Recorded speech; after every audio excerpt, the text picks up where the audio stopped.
वेद में नारी को गृह लक्ष्मी कहा गया है, ज्ञान का स्रोत और संस्कारों की जननी कहा गया है। जननी अर्थात जन्म देने वाली।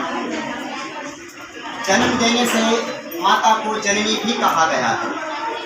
परंतु विचारणी बात यह है कि जन्म एक माता भी देती है और जन्म पशु भी देते हैं, जन्म इंसान भी देते हैं और जन्म जानवर भी देते हैं। तो फिर क्या केवल जन्म देने से उसका स्थान महान हो जाता है? विचारणी बात यह है कि क्या केवल संतान पैदा करने से माता का स्थान ऊंचा हो जाता है? एक विद्वान ने कहा है, खादते मोदते नित्यं शुनक शूकर खरम तेषाम एषाम को विशेषो वृत्ति येषाम तादर्श। यानी तो यूँ तो गधे, घोड़े, कुत्ते, सूअर आदि भी खाते पीते, खेलते कूदते और बच्चे पैदा करते हैं। परंतु यदि इन्हीं बातों में मनुष्य भी यदि इन्हीं बातों में जीवन की सार्थकता मानता हो तो इंसान में और जानवर में क्या अंतर है? तो अंतर है संस्कारों का। एक माता संस्कार दे करके सुशील बना करके अपने संतान का पालन पोषण करती है। तो इसलिए संस्कार देने से ये सिद्ध हुआ कि संस्कार देने से माता का स्थान सर्वोपरि है। और ऐसे ही संस्कारों की झलक हमें वेद के एक मंत्र में मिलती है। ऐसा प्रतीत होता है एक सद्गृहिणी, एक वैदिक नारी, एक योग्य नारी ये घोषणा कर रही है, मम पुत्रा शत्रु हनो मे द्वैता विराट उत्ताम अस्मि संजया पत्यु में श्लोकोत्तम। यानी मेरे पुत्र शत्रुओं का नाश करने वाले हैं, मेरी पुत्री भी महान है और मैं संजया हूँ और मेरे पति भी अति उत्तम है। मम पुत्रा शत्रुहन, यानी मेरे पुत्र शत्रुओं का, दुश्मनों का खात्मा करने वाले हैं।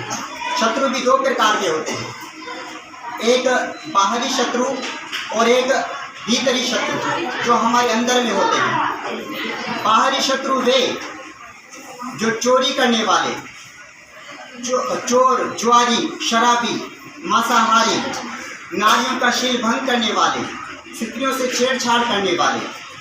और भीतरी शत्रु होते हैं हमारे अंदर के, हमारे मन के, काम, क्रोध, लोभ, मोह आदि। तो वो नारी ये घोषणा कर रही है कि मेरे पुत्र इन दोनों प्रकार के शत्रुओं का हनन करने में समर्थ हैं। जहाँ मेरे पुत्र रहेंगे वहाँ न तो कोई मक्कार रह सकता है और न ही कोई देश का गद्दार रह सकता है। ये घोषणा है एक वैदिक नारी की। और फिर कहा, मैं द्वैता विराट है और मेरी पुत्री भी महान है। वो जहाँ भी जाती है उसके कारण रोशनी हो जाती है, अंधकार छिन्न भिन्न हो जाता है। और सच है कि पुत्रियां दोनों घरों का चिराग होती हैं, मगर कब? जब एक योग्य नारी, जब एक वैदिक नारी अपने संस्कारों से, अपने शुद्ध विचारों से अपनी पुत्रियों का, अपनी संतान का निर्माण करती है, तब। ऐसी नारियों का हमारे समाज में आज भी नाम है।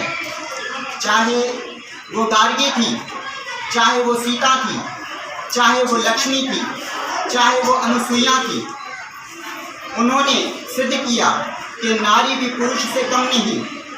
उन्होंने ऋषियों से शास्त्रार्थ किए और युद्ध में उन्होंने हिस्सा लिया, अपने पति की रक्षा भी की, जैसे माता कैकेयी ने अपने पति की युद्ध में रक्षा की।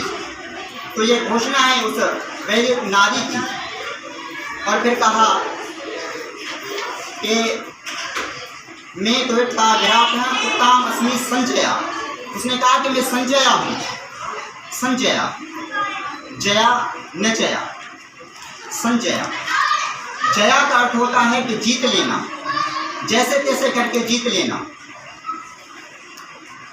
अपने सास को ननद से लड़ा करके भी जीता जा सकता है, भाई को भाई से लड़ा कर भी जीता जा सकता है।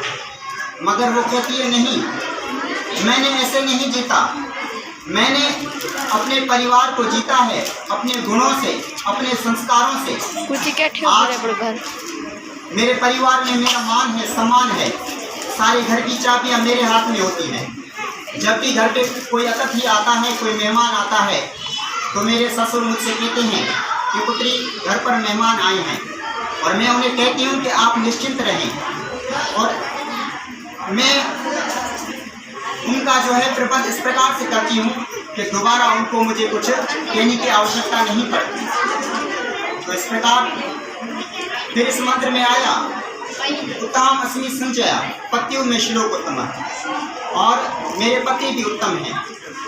हम दोनों साथ में जहाँ पर जाते हैं, जहाँ भी जाते हैं, हमसे लोग पूछते हैं कि कृपया बताएं कि आप किस प्रकार से अपना घर चलाती हैं, किस प्रकार से आपकी संतान इतनी सदाचारी है, सुशील है, गुणी है। तो इस प्रकार ये जो मंत्र है, ये एक नारी का उद्घोष है। हमें इससे बहुत कुछ सीखने को मिल सकता है। और हम प्रोग्राम को आगे बढ़ाते हुए अब मैं